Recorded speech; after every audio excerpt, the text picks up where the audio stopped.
चित्रकूट से निकलकर श्री राम जब अत्रि मुनि के आश्रम में पहुंचे थे, तब उनकी पत्नी माता अनुसुईया ने सीता जी को क्या दिव्य उपहार दिए।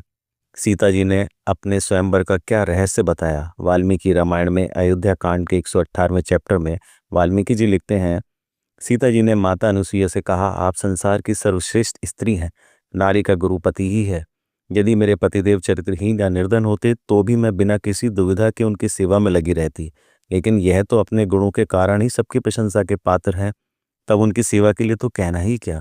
श्री राम अपनी सभी माताओं से समान व्यवहार करते हैं। जब मैं वन में आने लगी तब वहां पर कौशल्या माँ ने मुझे यह सब समझाया था और उन्होंने कहा था, स्त्री के लिए पति की सेवा के अतिरिक्त दूसरे किसी तप का विधान ही नहीं है। सत्यवान की पत्नी सावित्री पति की सेवा करके ही स्वर्गलोक में पूजित है और वही स्थान आपने भी प्राप्त कर लिया है। सीता जी की बात सुनकर अनुसुईया बहुत प्रसन्न हुई और उन्होंने कहा, मैं तुम्हारे लिए कौन सा प्रिय कार्य करूं। तब माता अनुसुईया ने बहुत सुंदर दिव्य हार, वस्त्र, आभूषण, अंगराग और बहुमूल्य अनुलेपन उपहार में दिए। ये सभी वस्तुएं चाहे जितना भी उपयोग करो नई ही बनी रहती थीं। यह उपहार पाकर सीता जी बहुत प्रसन्न हुई। तब माता अनुसुईया ने उनसे अपने स्वयंवर की कथा सुनाने को कहा। सीता जी बोली, मिथिला के राजा जनक हाथ में हल लेकर खेत में चला रहे थे, तभी मैं पृथ्वी फाड़ कर प्रकट हुई। इसी से मैं राजा जनक की पुत्री कहलाई। मैं उनके महल में बड़ी होने लगी। जब मैं विवाह योग्य हुई तब पिताजी ने मेरे लिए सुंदर पति का विचार करना शुरू किया।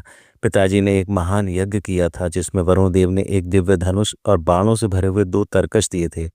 यह धनुष इतना भारी था कि मनुष्य पूरा प्रयत्न करने पर भी उसे हिला नहीं पाता था।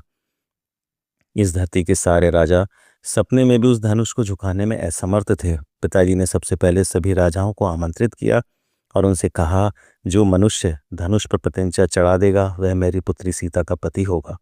वहां पर आए हुए सभी राजा उस धनुष को प्रणाम करके चले गए। बहुत समय के बाद ब्रह्म ऋषि विश्वामित्र श्री राम और भाई लक्ष्मण के साथ मिथिला में पधारे। विश्वामित्र जी के कहने पर धनुष को मंगवाया गया। महाबली और परम पराक्रमी श्री राम ने पलक झपकते ही उस धनुष पर प्रत्यंचा चढ़ा दी और उसे तुरंत कान तक खींचा। उनकी तेजी से खींचते समय वह धनुष बीच में से टूट गया और उसके 2 टुकड़े हो गए। उसके टूटते समय भयंकर पहाड़ टूटने जैसी आवाज हुई। मेरे पिता ने श्री राम के हाथ में मुझे देने का प्रयास किया तो श्री राम ने अपने पिता महाराज दशरथ का अभिप्राय जाने बिना मुझे ग्रहण नहीं किया। मेरे बूढ़े ससुर राजा दशरथ की अनुमति लेकर पिताजी ने श्री राम को मेरा दान कर दिया। मेरी छोटी बहन उर्मिला को भी लक्ष्मण की पत्नी के रूप में हाथों में दे दिया। अब मैं धर्म के अनुसार अपने पति बलवानों में श्रेष्ठ श्री राम में सदा अनुरक्त रहती हूँ।